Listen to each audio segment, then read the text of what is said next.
ಈ ವಿಷಯವನ್ನು ಕೇಳಿ ಎಷ್ಟೋ ಜನಕ್ಕೆ ಮೈಯೆಲ್ಲ ಉರಿ ಆಗ್ಬೋದು. ಅವರು ಪಕ್ಕದ ಒಂದು ಮೆಡಿಸನ್ ಅಂಗಡಿಗೆ ಹೋಗಿ ಬರ್ನಲನ್ನು ಹಾಕ್ಕೊಂಡು ಹಚ್ಕೊಬೋದು. ವೆಸ್ಟ್ ಬೆಂಗಾಳಲ್ಲಿರ್ಬೋದು, ಬಿಹಾರದಲ್ಲಿರ್ಬೋದು, ಇಲ್ಲೆಲ್ಲ ಏನು ಇವಾಗ ತಮಿಳ್ನಾಡು ಇರ್ಬೋದು, ಇಲ್ಲೆಲ್ಲ ಏನು ನಡೀತಿದೆ, ಈಗ SIR ನಡೀತಿದೆ, ಅವರು ಬೇರೆ ರಾಜ್ಯಗಳಿಗೆ ವಲಸೆಯನ್ನು ಹೋಗ್ತಿದ್ದಾರೆ. ಅಲ್ಲೋಗಿ ಮತದಾರರ ಪಟ್ಟಿಯಲ್ಲಿ ನಾನು ಇಂಥ ಕಡೆಯಿಂದ ಬಂದೆ ಅಂತೇಳಿ ಹೆಸರುಗಳನ್ನು ಸೇರಿಸ್ಕೊಳ್ತಿದ್ದಾರೆ.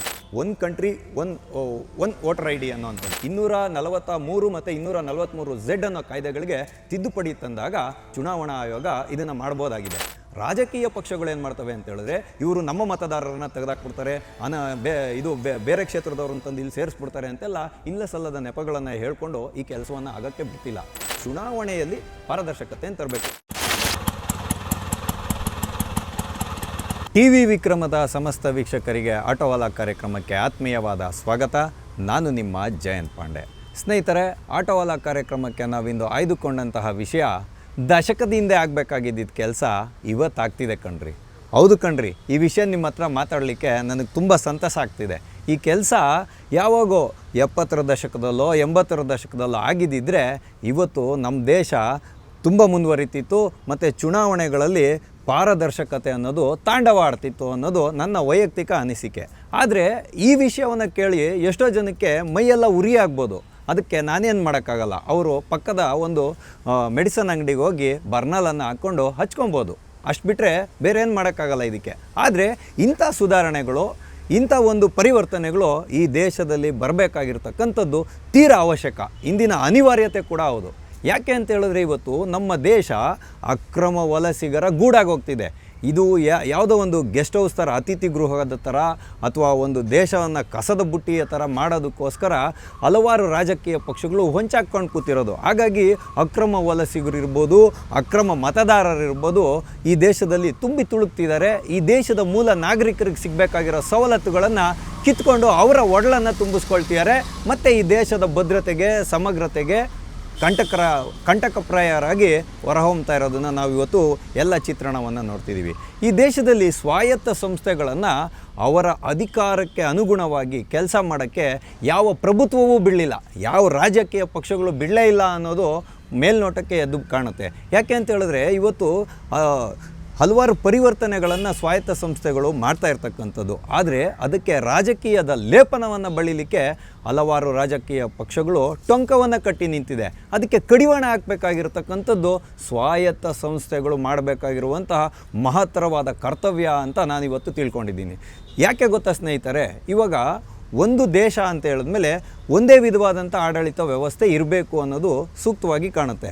ಈ ದೇಶದಲ್ಲಿ ಚುನಾವಣೆಗಳು ನಡಿಬೇಕಾದ್ರೆ ಅದರಲ್ಲೂ ಕೂಡ ದ್ವಂದ್ವಗಳು, ಅದರಲ್ಲೂ ಕೂಡ ಇಬ್ಬಗೆಯ ನೀತಿಗಳು ಎದ್ದು ಕಾಣ್ತಾ ಇದೆ.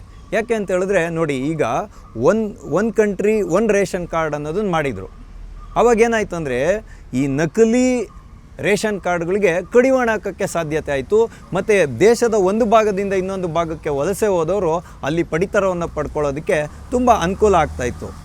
ಅಂದರೆ ಬಡವರು ಯಾರೋ ಕೂಲಿ ಕೆಲಸ ಮಾಡೋಕ್ಕೆ ಬಂದಿರೋರು, ಅವ್ರು ಬಿಹಾರದವರೇ ಇರಲಿ ಅಥವಾ ಕರ್ನಾಟಕದವರೇ ಇರಲಿ, ಅವರು ಬಿಹಾರದವರು ಬಂದು ಕರ್ನಾಟಕದಲ್ಲಿ ಪಡಿತರವನ್ನು ತೊಗೊಳ್ಳೋಂಥ ವ್ಯವಸ್ಥೆಯನ್ನು ಜಾರಿಗೊಳಿಸಲಾಯಿತು. ಕರ್ನಾಟಕದವರು ಹೋಗಿ ಡೆಲ್ಲಿಯಲ್ಲೂ ಕೂಡ ರೇಷನನ್ನು ತೊಗೊಬೋದು, ಪಡಿತರವನ್ನು ಪಡ್ಕೊಳ್ಳೋಂಥ ವ್ಯವಸ್ಥೆಯನ್ನು ರೂಪಿಸಲಾಯಿತು. ಇದನ್ನು one country one ration card ಅಂತ ಹೇಳಿದ್ರು. ಅಂದರೆ ಒಂದೇ ಸರ್ವರಲ್ಲಿ ದೇಶದ ಎಲ್ಲ ಪಡಿತರ ಚೀಟಿಗಳ ಸಮಗ್ರ ಮಾಹಿತಿ ಇರ್ತಾಯಿತ್ತು. ಆವಾಗೇನಾಯಿತು ಅಂದರೆ ನಕಲಿ ಪಡಿತರ ಚೀಟಿಗಳು ಅವಾಗವೇ ಮಾಯ ಆಗುವಂಥ ಸಂದರ್ಭ ಎದುರಾಗಿತ್ತು. ಆದರೆ ಚುನಾವಣಾ ವ್ಯವಸ್ಥೆಯಲ್ಲಿ ಏನಾಗಿದೆ ಅಂದರೆ ಇಲ್ಲಿ ಸ್ವಲ್ಪ ಪಾರದರ್ಶಕತೆಯನ್ನು ತರಬೇಕಾಗಿರೋದು ಅನಿವಾರ್ಯತೆ ಇವತ್ತು ಎದ್ದು ಕಾಣ್ತಿದೆ. ಹಾಗಾಗಿ ಇವತ್ತು ಭಾರತ ಮಂಟಪಮಲ್ಲಿ ಜ್ಞಾನೇಶ್ ಕುಮಾರ್ ಅವರ ನೇತೃತ್ವದಲ್ಲಿ, chief election commissioner of India ಇದ್ದಾರಲ್ಲ, ಅವರ ನೇತೃತ್ವದಲ್ಲಿ 28 ರಾಜ್ಯಗಳು ಮತ್ತು 8 ಕೇಂದ್ರಾಡಳಿತ ಪ್ರದೇಶಗಳ ಎಲ್ಲ ಚುನಾವಣಾ ಆಯುಕ್ತರ ನೇತೃತ್ವದಲ್ಲಿ ದುಂಡು ಮೇಜಿನ ಸಭೆ ಇವತ್ತು ನಡೀತಿದೆ. ಈ ಸಭೆ ಏನಾದರೂ ಯಶಸ್ವಿ ಆದರೆ ಈ ದೇಶದ ಚುನಾವಣೆಯಲ್ಲಿ ಪಾರದರ್ಶಕತೆಯನ್ನು ತರೋದರಲ್ಲಿ ಮಹತ್ತರವಾದ ಹೆಜ್ಜೆ ಇದು ದಶಕಗಳ ಹಿಂದೆ ನಡಿಬೇಕಾಗಿತ್ತು. ಈಗ ಪ್ರಯತ್ನಕ್ಕೆ ಕೈ ಇಟ್ಟಿದ್ದಾರೆ ಅನ್ನೋದು ಒಂದು ಹೆಮ್ಮೆಯ ವಿಚಾರ ಅಂತಲೇ ನಾನು ನಿಮ್ಮೆಲ್ಲರಲ್ಲಿ ಹೇಳ್ತೀನಿ. ಯಾಕೆ ಅಂತ ಹೇಳಿದ್ರೆ ನಮ್ಮ ಒಂದೇ ಒಂದು ಮತವೂ ಕೂಡ ಎಲ್ಲೂ ಕೂಡ ತಪ್ಪು ಅಭ್ಯರ್ಥಿಗೆ ಹೋಗಬಾರ್ದು. ಮತ್ತು ತಪ್ಪಾಗಿ ಮತಗಳನ್ನು ಎಣಿಕೆ ಮಾಡ್ತಕ್ಕಂಥದ್ದು, ಅಕ್ರಮ ಮತದಾರರು ಮತದಾನವನ್ನು ಮಾಡೋದಕ್ಕೆ ಚುನಾವಣಾ ಆಯೋಗ ಎಲ್ಲೂ ಆಸ್ಪದವನ್ನು ಕೊಡಬಾರ್ದು ಅಂತ ಹೇಳ್ತಕ್ಕಂಥದ್ದು ಇದರಿಂದ ಅಡಗಿರತಕ್ಕಂತಹ ಉದ್ದೇಶ. ಹಾಗಾಗಿ ಈಗ ಎಲೆಕ್ಷನ್ ಕಮಿಷನ್ ಏನು ಮಾಡೋಕ್ಕೆ ಹೊರಟಿದೆ ಅಂತ ಹೇಳಿದ್ರೆ ECI ನೆಟ್ ಅನ್ನೋ ಒಂದು ಸರ್ವರನ್ನು ಡೆವಲಪ್ ಮಾಡ್ತಿದ್ದಾರೆ ಇವರು ಇವಾಗ. ಅಂದರೆ ಈಗ ಏನಾಗ್ತಿದೆ ಅಂದರೆ ಲೋಕಸಭಾ ಚುನಾವಣೆ ಮತ್ತು ವಿಧಾನಸಭಾ ಚುನಾವಣೆಗಳ ಸಂಪೂರ್ಣ ಅಧಿಕಾರ ಕೇಂದ್ರ ಚುನಾವಣಾ ಆಯೋಗದ ಕೈಯಲ್ಲಿದೆ. ಸ್ಥಳೀಯ ಚುನಾವಣೆಗಳು ಅಂದರೆ ಮಹಾನಗರ ಪಾಲಿಕೆಗಳಿರ್ಬೋದು, ಗ್ರಾಮ ಪಂಚಾಯಿತಿ ಚುನಾವಣೆಗಳಿರ್ಬೋದು, ಈ ಥರ ಸ್ಥಳೀಯವಾಗಿ ಏನು ಚುನಾವಣೆಗಳು ನಡೀತವೆ ಇದರ ಒಂದು ಅಧಿಕಾರ ರಾಜ್ಯ ಸರ್ಕಾರಗಳ ಕೈಯಲ್ಲಿದೆ. ಚುನಾವಣೆಯ ಅಧಿಕಾರವನ್ನು ಬೇಕಾದ್ರೆ ರಾಜ್ಯ ಸರ್ಕಾರಗಳು ವಹಿಸ್ಕೊಳ್ಳಿ, ಆದರೆ ದೇಶದಲ್ಲಿರುವಂಥ ಸಮಗ್ರ ಮತದಾರರ ಪಟ್ಟಿಯ ಅಧಿಕಾರ ಏನಿದೆ ಅದು ಚುನಾವಣಾ ಆಯೋಗದ ಕೈಯಲ್ಲೇ ಇರಬೇಕು ಅಂತ ಹೇಳ್ತಕ್ಕಂಥದ್ದು ಇಲ್ಲಿ ಅಡಗಿರುವಂತಹ ಮೂಲ ಉದ್ದೇಶ. ಯಾಕೆ ಅಂತ ಹೇಳಿದ್ರೆ ಲೋಕಸಭಾ ಚುನಾವಣೆ ಮತ್ತು ವಿಧಾನಸಭಾ ಚುನಾವಣೆಗೆ ಕೇಂದ್ರ ಚುನಾವಣಾ ಆಯೋಗ ಮತದಾರರ ಪಟ್ಟಿಯನ್ನು ತಯಾರು ಮಾಡುತ್ತೆ. ಆದರೆ ಸ್ಥಳೀಯ ಚುನಾವಣೆಗಳಿಗೆ ಅಂದರೆ ಮಹಾನಗರ ಪಾಲಿಕೆ ಇರ್ಬೋದು, ನಗರಸಭೆಗಳಿರ್ಬೋದು, ಗ್ರಾಮ ಪಂಚಾಯಿತಿಗಳ ಚುನಾವಣೆಗಳಿಗಿರ್ಬೋದು, ಜಿಲ್ಲಾ ಪಂಚಾಯತ್ ಚುನಾವಣೆಗಳಿಗಿರ್ಬೋದು, ಇದಕ್ಕೆ ರಾಜ್ಯ ಚುನಾವಣಾ ಆಯೋಗ ಪಟ್ಟಿಯನ್ನು ತಯಾರು ಮಾಡುತ್ತೆ. ಇದರಲ್ಲಿ ವ್ಯತ್ಯಾಸಗಳು ಕಂಡು ಬರ್ತಿದೆ. ಹಾಗಾಗಿ ಅಕ್ರಮ ಮತದಾನಗಳು ಹೆಚ್ಚಾಗಿ ಆಗ್ತಿದೆ ಅನ್ನುವಂಥ ವಿಷಯ ಇಲ್ಲಿ ಮುನ್ನೆಲೆಗೆ ಬಂದಿರೋದು. ಇದು 27 ವರ್ಷಗಳಿಂದ ಈ ರೀತಿಯಾಗಿ ಎಲೆಕ್ಷನ್ ಕಮಿಷನ್ನು ಈ ರೀತಿಯ ದುಂಡು ಮೇಜಿನ ಸಭೆಯನ್ನು ಮಾಡಿರಲಿಲ್ಲ, ಇದ್ರ ಬಗ್ಗೆ ನಿರ್ಧಾರವನ್ನು ಮಾಡಿರಲಿಲ್ಲ. 1950ರ ಜನಪ್ರತಿನಿಧಿಗಳ ಕಾಯ್ದೆಯ ಅಡಿಯಲ್ಲಿ ಇವತ್ತು ಈ ಒಂದು ಬೈಠಕನ್ನು ಮಾಡ್ತಿರ್ತಕ್ಕಂಥದ್ದು. ಅಂದರೆ ಈ ಸಂವಿಧಾನ ಏನಿದೆ ಚುನಾವಣಾ ಆಯೋಗಕ್ಕೆ ಕೊಟ್ಟಿರತಕ್ಕಂತಹ ಮಹತ್ತರವಾದ ಒಂದು ಅಧಿಕಾರ ಅಂತಲೇ ನಾವು ಹೇಳಬೇಕು. ಈ ಅಧಿಕಾರವನ್ನು ಚುನಾವಣಾ ಆಯೋಗ ಚಲಾಯಿಸಲೇಬೇಕು. ಅದನ್ನು ಚಲಾಯಿಸುವಾಗ ಯಾರ್ದೋ ಒಂದು ಪಕ್ಷದ ನಾಯಕರಿಗಿರ್ಬೋದು ಅಥವಾ ಇನ್ನೊಂದು ಯಾವುದೋ ಪಕ್ಷದ ನಾಯಕರಿಗಿರ್ಬೋದು, ಜ್ಞಾನೇಶ್ ಕುಮಾರ್ ಅವರು ಕೇಂದ್ರ ಸರ್ಕಾರದ ಕೈಗೊಂಬೆ ಅಂತ ಅವ್ರು ಬಿಂಬಿಸ್ತಾರೆ. ಅದಕ್ಕೆ ನಾವೇನು ಮಾಡೋಕ್ಕಾಗಲ್ಲ. ಆದರೆ ಅಧಿಕಾರವನ್ನು ಸರಿಯಾದ ರೀತಿಯಲ್ಲಿ ಚಲಾಯಿಸ್ತಕ್ಕಂಥದ್ದೇ ಸ್ವಾಯತ್ತ ಸಂಸ್ಥೆಗಳ ಒಂದು ಹೆಮ್ಮೆ ಅಂತಲೇ ನಾವು ತಿಳ್ಕೊಬೇಕು. ಇದು ಆಗಲೇಬೇಕಾಗಿರುವಂಥ ವಿಷಯ. ಹಾಗಾಗಿ ನೋಡಿ, ಈಗ SIRಗೆ ವಿರೋಧವನ್ನು ವ್ಯಕ್ತಪಡಿಸಿದ್ರಲ್ಲ, ಅದು ಏನಾಗಿತ್ತು ಅಂದರೆ ಒಂದು ರಾಜ್ಯದಲ್ಲಿ SIRನ್ನು ಮಾಡಿದ್ರೆ ಅಂದರೆ ಸ್ಪೆಷಲ್ ಇನ್ಸೆಂಟಿವ್ ರಿವಿಷನನ್ನು ಅಂದರೆ ಮತಪಟ್ಟಿಯ ತೀವ್ರ ಪರಿಷ್ಕರಣೆಯನ್ನು ಮಾಡಿದಾಗ ಅಲ್ಲಿದ್ದಂಥ ಅಕ್ರಮ ವಲಸಿಗರು ಏನಾಗ್ತಾಯಿದ್ರು ಇನ್ನೊಂದು ರಾಜ್ಯಕ್ಕೆ ವಲಸೆ ಹೋಗ್ತಿದ್ರು. ಅಲ್ಲಿ ಮತದಾರರ ಪಟ್ಟಿಯಲ್ಲಿ ತಮ್ಮ ಹೆಸರುಗಳನ್ನು ಸೇರಿಸ್ಕೊಳ್ಳೋ ಅಂಥ ಸಂಭವ ಹೆಚ್ಚಾಗಿರ್ತಾಯಿತ್ತು. ಹಾಗಾಗಿ ಈಗ ವೆಸ್ಟ್ ಬೆಂಗಾಳಲ್ಲಿರ್ಬೋದು, ಬಿಹಾರದಲ್ಲಿರ್ಬೋದು, ಇಲ್ಲೆಲ್ಲ ಏನು ಇವಾಗ ತಮಿಳ್ನಾಡಿರ್ಬೋದು, ಇಲ್ಲೆಲ್ಲ ಏನು ನಡೀತಿದೆ, ಈಗ SIR ನಡೀತಿದೆ, ಅವರು ಬೇರೆ ರಾಜ್ಯಗಳಿಗೆ ವಲಸೆಯನ್ನು ಹೋಗ್ತಿದ್ದಾರೆ. ಅಲ್ಲೋಗಿ ಮತದಾರರ ಪಟ್ಟಿಯಲ್ಲಿ ನಾನು ಇಂಥ ಕಡೆಯಿಂದ ಬಂದೆ ಅಂತೇಳಿ ಹೆಸರುಗಳನ್ನು ಸೇರಿಸ್ಕೊಳ್ತಿದ್ದಾರೆ. ಇದು ಆಗಬಾರ್ದು. ಹಾಗಾಗಿ ಈಗ ಒಂದು ಕಂಟ್ರಿ ಒನ್ ವೋಟರ್ ID ಅನ್ನೋವಂಥದ್ದು, ಅಂದರೆ ಒಂದು ದೇಶ ಒಂದೇ ಮತಪಟ್ಟಿ ಅನ್ನೋವಂಥ ವಿಷಯ ಬಂದಾಗ ಮುನ್ನೆಲೆಗೆ ಏನಾಗುತ್ತೆ ಅಂತೇಳಿದ್ರೆ ಈ ಎಲ್ಲ ಒಂದು ಏನು ಅಪಸವ್ಯಗಳು ನಡೀತವೆ, ಈ ಎಲ್ಲ ಅನಧಿಕೃತ ಮತದಾರರು ಏನು ಪಟ್ಟಿಯಲ್ಲಿ ಹೆಸರುಗಳನ್ನು ನೋಂದಾವಣಿ ಮಾಡ್ಕೊಳ್ತಾರೆ, ಅದಕ್ಕೆ ಖಂಡಿತವಾಗೂ ಪೆಟ್ಟು ಬೀಳುತ್ತೆ. ಅದು ಆಗಲೇಬೇಕಾಗಿರೋವಂಥ ಕೆಲಸ. ಇದಕ್ಕೆ ಒಂದು ಮಾರ್ಪಾಡನ್ನು ತರಬೇಕು. 243 ಮತ್ತು 243Z ಅನ್ನೋ ಕಾಯ್ದೆಗಳಿಗೆ ತಿದ್ದುಪಡಿ ತಂದಾಗ ಚುನಾವಣಾ ಆಯೋಗ ಇದನ್ನು ಮಾಡ್ಬೋದಾಗಿದೆ. ಆದರೆ ಇದಕ್ಕೆ ರಾಜ್ಯ ಸರ್ಕಾರಗಳು ಆಸ್ಪದವನ್ನು ಕೊಡಬಾರ್ದು ಅನ್ನುವಂಥ ಒಂದು ಷಡ್ಯಂತ್ರ ನಡೀತಾ ಇರೋದು. ಯಾಕೆಂದರೆ ಈ ಒಂದು ಕಾನೂನನ್ನು ಜಾರಿಗೆ ತೊಗೊಂಬರಬೇಕು ಅಂದರೆ ECI ನೆಟ್ ಅನ್ನೋವಂಥ ಒಂದು ಸರ್ವರನ್ನು ಮಾಡಬೇಕು ಅನ್ನೋದಾದರೆ ಎಲ್ಲ ರಾಜ್ಯಗಳ ಅನುಮತಿಯು ಬೇಕಾಗುತ್ತೆ. ಆದರೆ ದೇಶದ ಒಂದು ಸಮಗ್ರತೆ, ದೇಶದ ಆಂತರಿಕ ಭದ್ರತೆ, ಇದನ್ನೆಲ್ಲವನ್ನು ನಾವು ದೃಷ್ಟಿಕೋನದಲ್ಲಿ ಇಟ್ಕೊಂಡು ನೋಡುವಾಗ ಇದು ಇಂದಿನ ಅನಿವಾರ್ಯತೆ ಕೂಡ ಹೌದು. ಹಾಗಾಗಿ ಕೇಂದ್ರ ಚುನಾವಣಾ ಆಯೋಗ ಇದನ್ನು ಬಿಡಬಾರ್ದು, ಮಾಡಲೇಬೇಕು. ಇದನ್ನು ಒಂದು ಚುನಾವಣೆ, ಒಂದು ದೇಶ, ಒಂದು ಮತದಾರರ ಪಟ್ಟಿಯನ್ನು ಸಂಪೂರ್ಣವಾಗಿ ಮಾಡಲೇಬೇಕು ಅನ್ನೋದು ಒಬ್ಬ ನಾಗರಿಕನಾಗಿ ಇಲ್ಲಿ ಕಳಕಳಿಯನ್ನು ನಿಮ್ಮೆಲ್ಲರ ಮುಂದೆ ವ್ಯಕ್ತಪಡಿಸ್ತಿದ್ದೀನಿ. ಈ ಒಂದು ವಿಷಯಕ್ಕೆ ನಾವೆಲ್ಲರೂ ಚುನಾವಣಾ ಆಯೋಗದ ಬೆನ್ನಿಗೆ ನಿಂತ್ಕೋಬೇಕು. ಯಾಕೆಂದರೆ ಈ ಒಂದು ವ್ಯವಸ್ಥೆ ಜಾರಿಯಾದಲ್ಲಿ ಏನಾಗುತ್ತೆ ಅಂತೇಳಿದ್ರೆ ಚುನಾವಣೆಗಳಲ್ಲಿ ಪಾರದರ್ಶಕತೆ ಬರುತ್ತೆ. ಯಾರು ಅಕ್ರಮ ಮತದಾರರು ಅಂದರೆ ಇವಾಗ ಉದಾಹರಣೆಗೆ ನೋಡೋಣ, ಯಾವುದೋ ಬೆಳಗಾವಿಯಲ್ಲಿ ಒಬ್ಬ ಯುವಕ ಇರ್ತಾನೆ ಅಂತ ಇಟ್ಕೊಳ್ಳಿ, ಅವನು ಒಂದು ಸ್ವಗ್ರಾಮ, ಅದು ಅಲ್ಲಿ ಒಂದು ವೋಟರ್ ID ಇಟ್ಕೊಂಡಿರ್ತಾನೆ. ಮತ್ತೇನು ಮಾಡ್ತಾನೆ, ಬೆಂಗಳೂರಲ್ಲಿ ಕೆಲಸಕ್ಕೆ ಬರ್ತಾನೆ, ಇಲ್ಲಿ ಒಂದು ವೋಟರ್ ID ಇಟ್ಕೊಂಡಿರ್ತಾನೆ. ಅಥವಾ ಇನ್ನೊಂದು ಯಾವುದೋ ಊರಿಗೆ ಹೋಗ್ತಾನೆ, ಉದಾಹರಣೆಗೆ ಪಕ್ಕದ ರಾಜ್ಯಕ್ಕೆ ಹೋಗ್ತಾನೆ, ಅಲ್ಲೊಂದು ವೋಟರ್ ID ಇಟ್ಕೊಂಡಿರ್ತಾನೆ. ಆದರೆ ನಾವು ಆಧಾರ್ ಕಾರ್ಡನ್ನು ನೋಡುವಾಗ ಆಧಾರ್ ಕಾರ್ಡ್ ಒಂದೇ ಇಟ್ಕೊಳಕ್ಕಾಗೋದು. ಅವರು ದೇಶದಲ್ಲಿ ಎಲ್ಲೇ ಹೋದರೂ ಕೂಡ ಅವರು ಇನ್ನೊಂದು ಆಧಾರ್ ಕಾರ್ಡನ್ನು ತಯಾರು ಮಾಡೋಕ್ಕೆ ಹೋದರೆ ಅದಾಗೋದಿಲ್ಲ.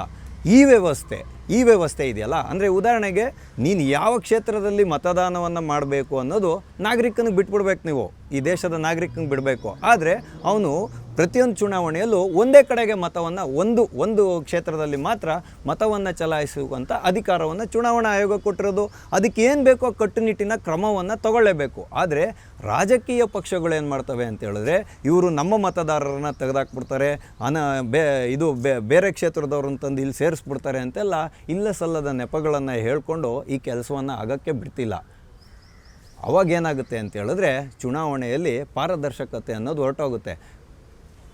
ಇದರಿಂದ ಏನಾಗುತ್ತೆ ಅಂದರೆ ಮತಗಳು ಚಲಾವಣೆ ಆಗೋದ್ರಲ್ಲಿ ಮತ್ತು ಕ್ಷೇತ್ರಗಳಲ್ಲಿ ಸರಿಯಾದ ಅಭ್ಯರ್ಥಿಗಳು ಗೆಲ್ಲೋದ್ರಲ್ಲಿ ವ್ಯತ್ಯಾಸಗಳಾಗಿ ಈ ದೇಶ ಅರಾಜಕತೆ ಕಡೆಗೆ ಹೋಗುತ್ತೆ, ಭ್ರಷ್ಟಾಚಾರದ ಕಡೆಗೆ ತನ್ನ ಪಯಣವನ್ನು ಮಾಡುತ್ತೆ. ಭ್ರಷ್ಟಾಚಾರದ ವಿಷಯಕ್ಕೆ ಬರೋದಾದರೆ ಯಾವ ಪಕ್ಷಗಳು ಸೀಮಿತವಾಗಿಲ್ಲ, ಅವ್ರಿಗೇನೇನು ಶಿಕ್ಷೆ ಆಗಬೇಕು ಅದು ಕಾನೂನಲ್ಲಿ ಆಗಲೇಬೇಕು, ಅದ್ರ ಬಗ್ಗೆ ಎರಡು ಮಾತಿಲ್ಲ. ಆದರೆ ಚುನಾವಣೆಯಲ್ಲಿ ಪಾರದರ್ಶಕತೆಯನ್ನು ತರಬೇಕು. ಇದರಲ್ಲಿ ಬರೀ ಅನಾನುಕೂಲಗಳಿದೆಯಾ? ಖಂಡಿತವಾಗೂ ಇಲ್ಲ, ಅನುಕೂಲತೆಗಳು ಕೂಡ ಇದೆ. ಯಾಕೆಂದರೆ ಮತಪಟ್ಟಿಯ ಪರಿಷ್ಕರಣೆ ಸರಿಯಾದ ರೀತಿಯಲ್ಲಾಗೋದ್ರಿಂದ ಈ ದೇಶದಲ್ಲಿ ಎಷ್ಟು ಜನಸಂಖ್ಯೆ ಇದೆ ಅನ್ನುವಂಥ ಒಂದು ಹೆಚ್ಚು ಕಡಿಮೆಯ ನಿಖರವಾದ ನಿಖರ ಮಾಹಿತಿ ಸಿಗುತ್ತೆ. ಅದಾದಮೇಲೆ ಚುನಾವಣಾ ವೆಚ್ಚಗಳು ತಗ್ಗುವಂಥ ಸಾಧ್ಯತೆ ಇದೆ. ಆದರೆ ಕ್ಷೇತ್ರಗಳ ಪುನರ್ವಿಂಗಡಣೆ, ಸ್ಥಳೀಯ ಸಂಸ್ಥೆಗಳ ಕ್ಷೇತ್ರಗಳ ಪುನರ್ವಿಂಗಡಣೆಯನ್ನು ಚುನಾವಣಾ ಆಯೋಗ ರಾಜ್ಯ ಸರ್ಕಾರಗಳಿಗೆ ಬಿಟ್ಟುಕೊಡುತ್ತೆ. ಇದಕ್ಕೆ ಎಲ್ಲ ರಾಜ್ಯ ಸರ್ಕಾರಗಳು ಮತ್ತು ಎಲ್ಲ ರಾಜಕೀಯ ಪಕ್ಷಗಳು ಬೆಂಬಲವನ್ನು ಕೊಟ್ಟು ಈ ಒಂದು ದೇಶ ಒಂದು ಮತದಾರರ ಪಟ್ಟಿಯನ್ನು ಮಾಡ್ಕೊಬೇಕಾಗಿರೋದು ತೀರ್ಮಾನ ಅವಶ್ಯಕ. ತಮಿಳುನಾಡಿನಲ್ಲಿ ಇವಾಗ SIR ನಡೀತಲ್ಲ, ಅದರಲ್ಲಿ 74 ಲಕ್ಷ ಜನರ ಅಕ್ರಮ ಮತದಾರರ ಹೆಸರುಗಳನ್ನು ಕೈ ಬಿಡಲಾಗಿದೆ. ಇದರಲ್ಲಿ ಮೃತರಿರ್ಬೋದು, ಅಕ್ರಮ ವಲಸಿಗರಿರ್ಬೋದು, ಎಲ್ಲ ಇದ್ದಾರೆ. ಈಗ ಅದು ಅಂತಿಮವಾಗಿ ಪಟ್ಟಿ ಹೊರಬಿದ್ದಿದ್ದು 5.67 ಕೋಟಿ ಜನರನ್ನು ಇವಾಗ ಸಕ್ರಮ ಮತದಾರರು ಅಂತ ಗುರುತಿಸಿದ್ದಾರೆ. ಈ ಒಂದು ರಾಜ್ಯದ ಇವಾಗೇನು ಚಿತ್ರಣ ಇದೆ, ಇದನ್ನು ಎಲ್ಲ ರಾಜ್ಯಗಳದ್ದು ಒಂದೇ ಸರ್ವರ್ ಮಾಡಿಬಿಟ್ಟಾಗ ಇದು ಅದರಲ್ಲಿ ಅಧಿಕೃತವಾಗಿ ಇನ್ಕ್ಲೂಡ್ ಆದಾಗ ಆಧಾರ್ ಕಾರ್ಡ್ನ ರೀತಿಯಲ್ಲಿ ಭಾರತದ ಒಬ್ಬ ನಾಗರಿಕ ಒಂದು ಕಡೆಗೆ ಎಲ್ಲಾದರೂ ಮತದಾನದ ಪಟ್ಟಿಯಲ್ಲಿ ಹೆಸರನ್ನು ನೋಂದಣಿ ಮಾಡೋಕ್ಕೆ ಅವಕಾಶ ಇರುತ್ತೆ, ಒಂದೇ ಕಡೆಗೆ ಮತದಾನವನ್ನು ಮಾಡಲಿಕ್ಕೆ ಅವಕಾಶ ಇರುತ್ತೆ.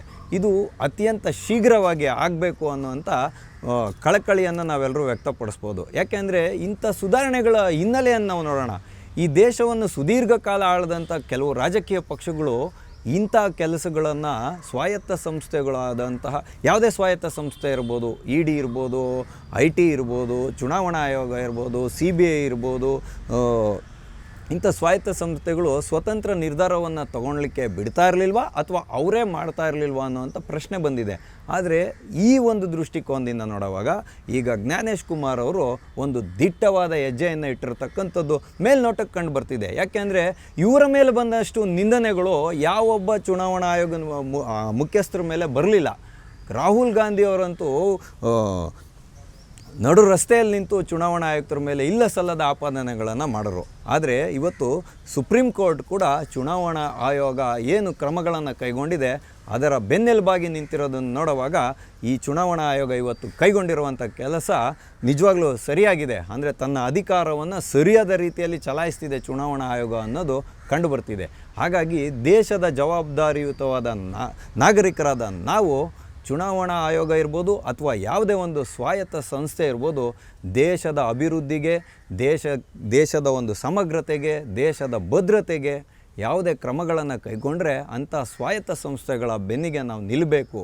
ಹಾಗಾಗಿ ಆಗ ನಿಂತಾಗ ಮಾತ್ರ ಈ ದೇಶದ ಆಡಳಿತ ವ್ಯವಸ್ಥೆಯಲ್ಲಿ ಸುಧಾರಣೆಗಳು ಬರುತ್ತೆ.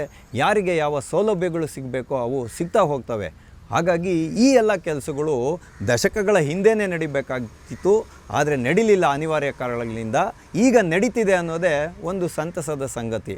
ಹಾಗಾಗಿ ಅಂದೆಂದೋ ದಶಕದ ಹಿಂದೆ ನಡಿಬೇಕಾಗಿದ್ದ ಕೆಲಸ ಇಂದು ನಡೀತಿದೆಯಲ್ಲ, ಅದಕ್ಕೆ ನಾವೊಂದು ನಮಸ್ಕಾರವನ್ನು ಚುನಾವಣಾ ಆಯೋಗದ ಮುಂದೆ ಇಡೋದ್ರ ಮುಖಾಂತರ ಇಂದಿನ ಆಟೋವಾಲ ಕಾರ್ಯಕ್ರಮವನ್ನು ನಾವು ಮುಗಿಸ್ತಾ ಇದ್ದೇವೆ. ಮುಂದೆ ಇಂತಹದ್ದೇ ಒಂದು ಕುತೂಹಲಕಾರಿಯಾದ ವಿಷಯದೊಂದಿಗೆ ನಾವೆಲ್ಲರೂ ಮತ್ತೆ ಭೇಟಿಯಾಗೋಣ. ಅಲ್ಲಿವರೆಗೂ TV ವಿಕ್ರಮವನ್ನು ಸಬ್ಸ್ಕ್ರೈಬ್ ಮಾಡುವುದರ ಮುಖಾಂತರ, ನಿಮ್ಮ ಸದ್ವಿಚಾರಗಳನ್ನು ಕಾಮೆಂಟ್ ಮಾಡುವುದರ ಮುಖಾಂತರ ಹಾಗೂ ಶೇರ್ ಮಾಡುವುದರ ಮುಖಾಂತರ ನಮ್ಮನ್ನು ಪ್ರೋತ್ಸಾಹಿಸಿ. TV ವಿಕ್ರಮ, ದೇಶ ನಿಮ್ಮ ಕೈಯಲ್ಲಿ. ಈ ಕಾರ್ಯಕ್ರಮ ನಿಮಗೆ ಇಷ್ಟ ಆಗಿದ್ದಲ್ಲಿ ಲೈಕ್, ಶೇರ್ ಹಾಗೂ ಕಮೆಂಟ್ ಮಾಡಿ. TV ವಿಕ್ರಮದ ಕಾರ್ಯಕ್ರಮಗಳನ್ನು ನಿರಂತರವಾಗಿ ವೀಕ್ಷಿಸಲು ಸಬ್ಸ್ಕ್ರೈಬ್ ಮಾಡಿ, ಬೆಲ್ ಐಕನ್ ಒತ್ತಿ.